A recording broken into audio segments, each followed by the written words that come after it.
दोस्तों, क्या आप जानते हैं कि गौ माता ने सभी स्त्रियों को ऐसा कौन सा श्राप दिया था जिसकी वजह से आज तक सभी महिलाएं उस श्राप का सामना कर रही हैं?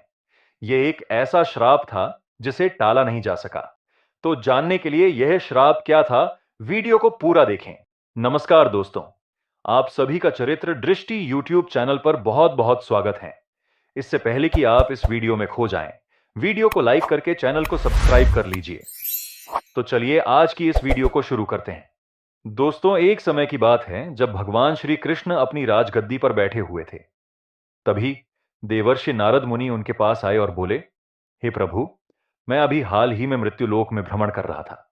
वहां एक स्त्री ने मुझसे यह सवाल पूछा कि पहले स्त्रियों के बच्चे पैदा होते ही चलने लगते थे, लेकिन अब ऐसा क्यों नहीं होता? नारद मुनि कहते हैं, मुझे इसका उत्तर नहीं पता था, इसीलिए मैं आपके पास आया हूं। कृपया मुझे इसका उत्तर दें। भगवान श्री कृष्ण ने कहा, हे नारद, यह प्रश्न समस्त स्त्री जाति के लिए बहुत महत्वपूर्ण है। अगर तुम इसका उत्तर जानना चाहते हो तो ठीक है, मैं तुम्हें एक कथा सुनाता हूं। इस कथा के माध्यम से तुम्हें पता चलेगा कि आखिर वह कौन सा कारण था जिसकी वजह से अब स्त्रियों के बच्चे पैदा होते ही चल नहीं पाते हैं। तब देवर्षि नारद कहते हैं, प्रभु, मैं इस कथा को पूरी तरह से सुनूंगा, कृपया इसे सुनाइए। श्री कृष्ण ने कहा, हे नारद, एक समय की बात है, एक नगर में रमेश नामक व्यक्ति रहता था। वह एक स्वार्थी इंसान था। उसके पास एक गाय थी जो दूध देती थी। रामचंद्र उस गाय को हरे भरे घास खिलाकर उसका दूध निकालता था, जिसे वह बेचकर अपना गुजारा करता था।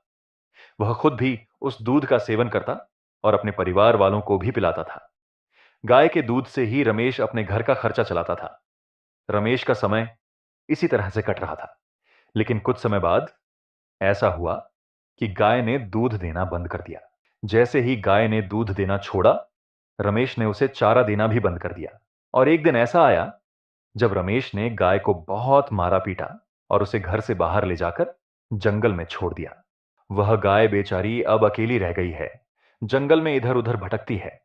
एक दिन वह एक मंदिर के पास पहुंचती है और भगवान से कहती है, हे भगवान, मैं आपसे एक बात करती हूं कि हमें गाय की योनि में डालकर कितना गलत किया गया है। श्री कृष्ण कहते हैं, हे देवर्षि, वह गाय आगे कहती है कि देखिए, मानव योनि जो 84 लाख योनियों में सबसे श्रेष्ठ मानी जाती है, वह कितनी पाप और दुष्कर्म करती है। गाय फिर कहती है, जब तक मैंने दूध दिया तब तक मुझे उस व्यक्ति ने अपने घर पर रखा और हरा भरा चारा खिलाया, लेकिन जैसे ही मैंने दूध देना बंद किया, उसने मुझे न केवल चारा देना बंद कर दिया, बल्कि मुझे घर से बाहर निकाल भी दिया। अब मैं इधर उधर भटक रही हूं। जंगल में घास खा खाकर और चारा खाकर मैं अपना पेट भरती हूं। हे भगवान, आपने जो सर्वोत्तम जीवन रूप बनाया है, वह कितना स्वार्थी और लालची है। श्री कृष्ण कहते हैं कि देवर्षि नारद, समय धीरे धीरे बीतता चला गया। गाय जो बेचारी इधर उधर भटकती रही, जब भी वह रमेश के दरवाजे के पास पहुंचती है तो रमेश उसे लाठी से मारकर जंगल या खेतों की दिशा में भगा देते हैं। श्री कृष्ण कहते हैं, हे देवर्षि, समय धीरे धीरे बीतता गया। एक दिन वह गाय गर्भवती हो गई। जब उसका गर्भ 3-4 महीने का हुआ तो उसी जंगल से एक महिला गुजर रही थी।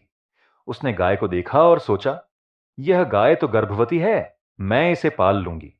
जब इसका बच्चा हो जाएगा तो यह मुझे दूध देगी, जिसे मैं अपने परिवार को पिलाऊंगी और बेच भी सकती हूं। वह महिला गाय को पकड़ने के लिए अपने पति को बुलाने जाती है, लेकिन जब तक उसका पति वहां पहुंचता, गाय वहां से चली जाती है। समय और बीतता गया और श्री कृष्ण कहते हैं, हे देवर्षि, जैसे ही गाय का प्रसव का समय पास आया, वह गाय एक एकांत स्थान पर चली गई और एक स्वस्थ बछड़े को जन्म दिया। कुछ समय बाद वह महिला उसी जंगल में घास काटने गई। जैसे ही उसने दूर से देखा कि गाय ने बछड़े को जन्म दिया है, वह उसके पास गई। उसने ध्यान से गाय को देखा और बोली, यह तो वही गाय है जिसने बछड़ा दिया है।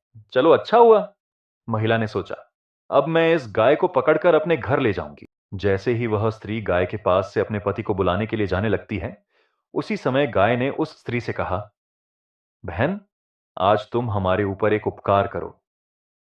यह बच्चा जो मेरे पीछे पड़ा हुआ है, इसे उठाकर मेरी गर्दन पर रख दो। मैं अपने बच्चे को लेकर किसी सुरक्षित स्थान पर चली जाऊंगी, क्योंकि यह मेरा बच्चा 8 महीने बाद ही चलने लायक होगा। 8 महीने बाद अपने पैरों पर चलेगा।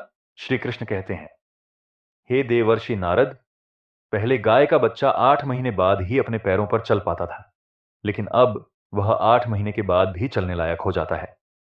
श्री कृष्ण कहते हैं, हे देवर्षि, यह पहले जैसा नहीं था। तभी जब उस स्त्री ने गाय की बात सुनी तो वह जोर जोर से हंसने लगी और कहने लगी, तुम्हारा बच्चा तो इतना गंदा है, इतनी गंदगी में पड़ा हुआ है, मैं उसे अपनी पीठ पर क्यों उठाऊं? मैं तुम्हारी मदद क्यों करूंगी? गाय का मजाक उड़ाते हुए उस स्त्री ने यह कहा। गाय, जो उस समय अपनी स्थिति में असहाय थी और अपना बच्चा उठाने में सक्षम नहीं थी, बहुत दुखी हो गई। श्री कृष्ण कहते हैं, हे देवर्षि, उसी समय गाय ने दुखी होकर उसे श्राप दे दिया।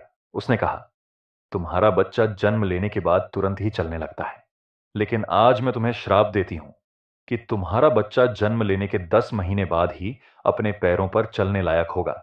यह वही श्राप है जिसके कारण स्त्रियों का बच्चा जन्म लेने के बाद तुरंत अपने पैरों पर नहीं चल पाता। इस श्राप के कारण ही आजकल के बच्चों को अपने पैरों पर खड़ा होने और चलने में काफी समय लगता है, जो कि पहले ऐसा नहीं होता था। सतयुग में जैसे सुखदेव और वेदव्यास जैसे महान आर्षि जन्म लेने के तुरंत बाद अपने पैरों पर चलने लगे थे, वैसे कलयुग में ऐसा नहीं हो पाता। कलयुग में स्त्री जाति को गाय ने यह श्राप दिया था, जिसके कारण अब किसी भी स्त्री का बच्चा जन्म लेने के बाद तुरंत नहीं चलता। इस श्राप के चलते ही बच्चा करीब 10 महीने बाद ही अपने पैरों पर चलने लायक बनता है। गाय का श्राप इसलिए भी महत्वपूर्ण है क्योंकि यह संदेश देता है कि हमें किसी भी जीव या आत्मा को कष्ट नहीं देना चाहिए, और यही सनातन धर्म का सबसे बड़ा सिद्धांत है। गोस्वामी तुलसीदास ने अपने ग्रंथों में यह उल्लेख किया है कि असल धर्म दूसरों के दुख में साझीदार बनना और उनके काम आना है। यही सबसे बड़ा धर्म है। इसीलिए हमें असहाय जानवरों और पक्षियों की सहायता करनी चाहिए। गाय के श्राप के कारण सभी पशु पक्षियों के बच्चे जन्म के तुरंत बाद चलने लगते हैं, जबकि स्त्रियों के बच्चों पर इसका विपरीत प्रभाव पड़ा। स्त्रियों के बच्चों के लिए जन्म के बाद चलने की क्षमता नहीं आती। यह श्राप एक स्त्री की गलती के कारण मानवता की महिलाओं तक पहुंचा, जिसका परिणाम आज भी देखा जा सकता है। दोस्तों, इस जानकारी पर आपकी क्या राय है? कृपया कमेंट करके बताएं और साथ ही कमेंट में जय श्री कृष्णा जरूर लिखें। अगर आप हमारे चैनल पर नए हैं तो कृपया चैनल को सब्सक्राइब करें और वीडियो को अधिक से अधिक लोगों तक शेयर करें। वीडियो देखने के लिए धन्यवाद।